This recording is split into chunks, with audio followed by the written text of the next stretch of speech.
Acredite, estou mentindo. Eu sei, você já pensou como a sua vida seria diferente se você estivesse aparecendo nos principais veículos de comunicação? Se você tem uma empresa, então, você imagina os pedidos chegando logo após aquela matéria no Jornal Nacional. Sim, esse livro explica como conseguir isso. A má notícia é que você vai ter que cruzar alguns territórios não tão convencionais. Em Trust Me, I'm Lying, ou Confia em Mim, Estou Mentindo, Ryan Holiday ajuda você a entender como hackear a mídia de massa a seu favor. O livro é dividido em 2 sessões, contando como Ryan explora a mídia digital, especialmente blogs, para gerar cobertura na imprensa. Na segunda parte, ele mostra mais detalhes de como estas atividades o ajudaram, de modo mais prático, a ter grandes resultados. Começando rumores na mídia digital. Para Ryan, não é tão difícil quanto parece começar um rumor em um pequeno blog, e daí explodir para um grande portal online ou mesmo para a TV. Na sociedade dominada pelo uso da internet, a maioria das pessoas consome cada vez mais conteúdo online e os blogs são o jornal do século XXI. Hoje, mais que os jornais, são os blogs que estão sempre à procura de novidades frescas. Nos dias de hoje, isso significa que eles observam o que se dissemina através das redes sociais e o que está sendo postado em blogs menores para extrair daí as suas pautas. Se uma notícia gera buzz o suficiente através destes meios de comunicação, há grande chance de que a mesma também seja coberta por blogs de médio porte, e a notícia vai sendo transmitida para um público ainda maior. Se o zumbido continuar a partir daí, a história pode ser conduzida para as principais agências de notícias do mundo, como a CNN ou a Reuters, tendo em vista que eles também mantêm os olhos voltados para blogs que apresentam histórias promissoras. A morte de Osama Bin Laden, por exemplo, foi relatada pela primeira vez por um usuário no Twitter, antes das principais agências de notícias, blogs ou até mesmo do pronunciamento do presidente Obama. Blogs obtêm o conteúdo de outros blogs e redes sociais. Isso significa que mesmo as histórias mais triviais podem escalar para os sites de notícias mais respeitados e até mesmo a televisão. Tucker Max, um estudo de caso. Um exemplo deste comportamento ocorreu quando Ryan promovia um filme para Tucker Max. Ryan saiu de madrugada e vandalizou uma placa de outdoor do filme, pela qual Tucker tinha apagado, para parecer que alguém estava incomodado com o lançamento do filme. Ryan tirou fotos do seu próprio vandalismo e enviou-as para um blogueiro da região, utilizando um e-mail falso. Este blogueiro publicou a notícia e rapidamente ela apareceu em um canal de TV aberta nos Estados Unidos. E esse tipo de ação funciona com quase qualquer assunto. Este tipo de hack é utilizado para vender livros, conseguir doações para a caridade e até mesmo lançar grandes hits musicais. No caso de Tucker, ele saiu primeiro em um blog local, depois no Huffington Post, um dos maiores portais dos Estados Unidos, e terminou em uma matéria na rede de TV americana CBS. Para um blogueiro, faturamento é igual publicidade versus tráfego. Blogs são negócios e seu objetivo principal é ganhar dinheiro, o que é feito principalmente através da venda de publicidade. Cada blog vende espaços publicitários de diferentes maneiras, mas a maneira mais comum entre eles é o preço por impressão, uma taxa que o anunciante paga ao dono do blog cada vez que alguém abre uma página do blog que contém o seu anúncio. Ou seja, blogs ganham dinheiro cada vez que você os visita.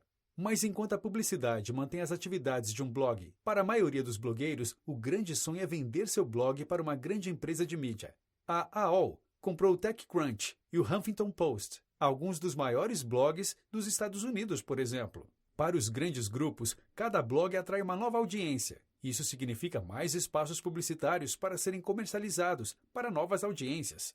Normalmente, estas empresas têm como alvo blogs de alto tráfego, com centenas de milhares de visitantes por dia. E quanto maior o tráfego de um blog, mais eles vendem. O agregador de notícias Huffington Post foi vendido para a AOL por mais de 300 milhões de dólares e o TechCrunch, um blog de tecnologia, foi vendido por 50 milhões de dólares.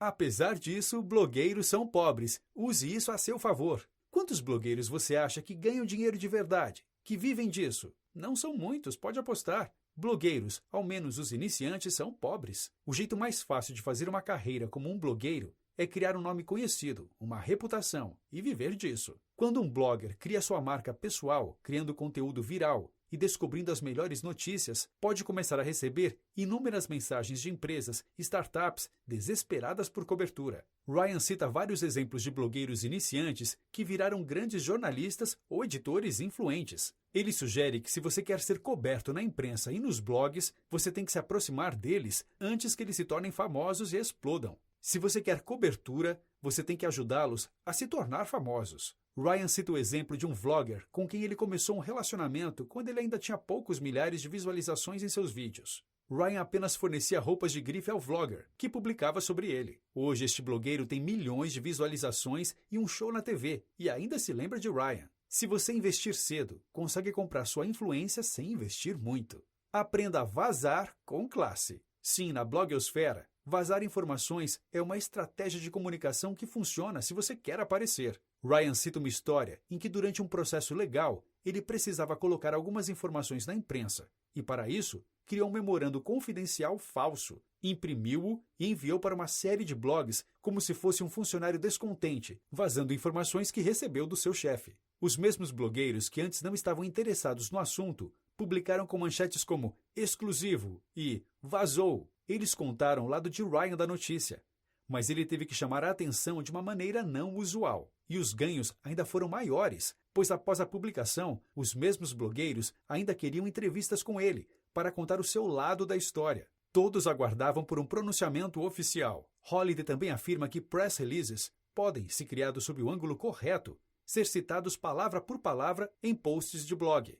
Outra tática comum que as pessoas usam é fazer alterações no conteúdo de verbetes da Wikipedia para exagerar uma verdade ou plantar um fato. Depois, uma vez que algum blog escreve sobre o assunto por encontrar a informação na Wikipedia, a matéria que menciona o fato inventado na Wikipedia é adicionada como a fonte daquela informação falsa que foi plantada, e ela se torna verdade no mundo digital. Eles publicam primeiro, apuram depois.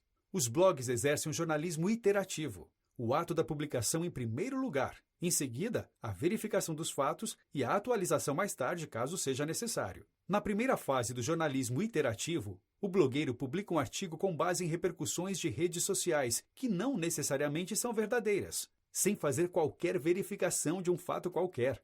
Esse mecanismo, ao mesmo tempo em que permite que os blogs gerem conteúdo rapidamente, também permite que mentiras sejam contadas como notícia, e isso pode causar consequências desastrosas.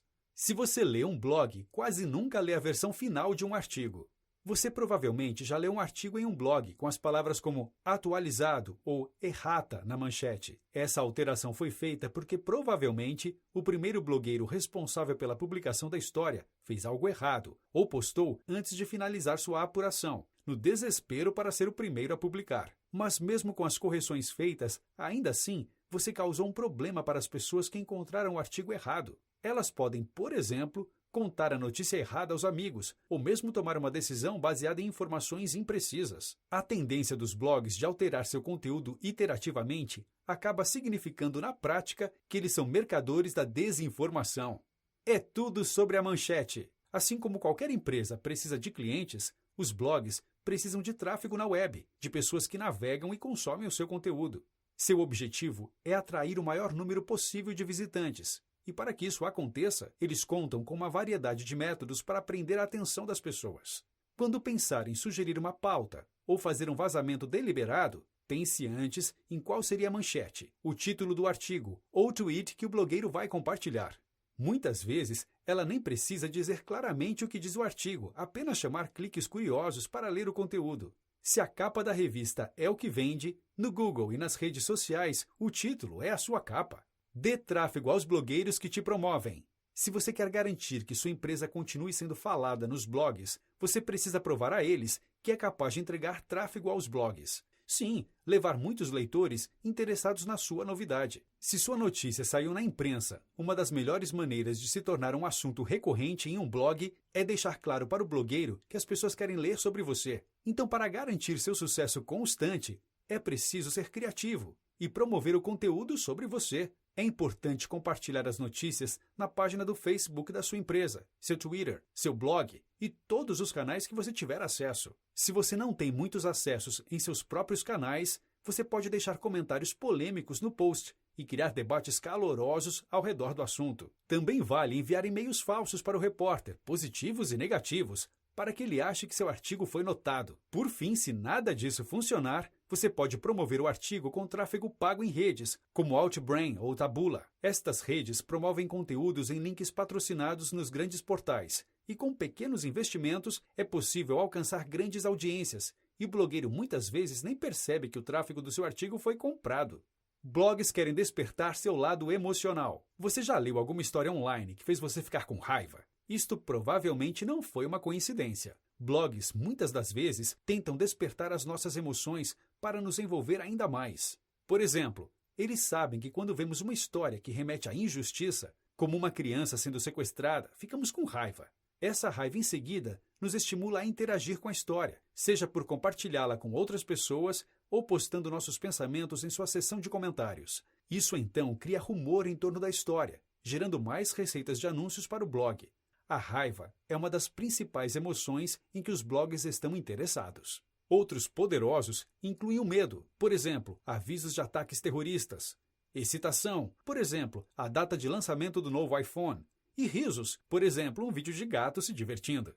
Na mídia digital, os blogs são a fonte de tudo. Uma notícia pode afetar tudo, desde os preços do mercado de ações até as eleições presidenciais. Então não é nenhuma surpresa que os blogs exercem um enorme poder na formação da sociedade. Os blogs não são poderosos só por causa do seu número de leitores, e sim pelo tipo de leitores que possui. Blogs são lidos, em sua maioria, pelos profissionais do mercado de conteúdo digital, pessoas que possuem outros blogs ou trabalham para as principais agências de notícias, como a Reuters e a CNN. Isto significa que, embora os blogs possam não ter uma massa seguindo-os diretamente, qualquer coisa que publicam pode ser direcionada por um caminho que chegue aos grandes portais e emissoras de TV. Blogs são armas de destruição de carreiras. A sociedade gosta de assistir pessoas sendo punidas publicamente. Para expressar sua raiva sobre assuntos atuais, as pessoas postam comentários de fúria, posts em blogs ou espalham isso através das mídias sociais. Sim, blogs mexem com emoções e muitas vezes clamam por execuções públicas da pessoa julgada. Por exemplo, Julian Assange, fundador do site Wikileaks, tornou-se uma vítima dos caçadores de bruxas e foi crucificado pela internet. Depois que Assange se tornou uma figura pública bem conhecida em 2010, o blog da Gawker postava artigos divertidos e bobos como "O que aconteceu com o cabelo de Julian Assange?". 2 semanas mais tarde, Assange foi acusado de agressão sexual e a Gawker começou a publicar manchetes como "Será que os ativistas do Wikileaks estão percebendo que seu fundador é um megalomaníaco?". Apesar de não haver o menor indício de que Assange era um agressor sexual, os seus apoiadores se voltaram contra ele, e blogs como a Gawker usaram este impulso, publicando cada vez mais artigos sobre o assunto e gerando mais tráfego e lucros.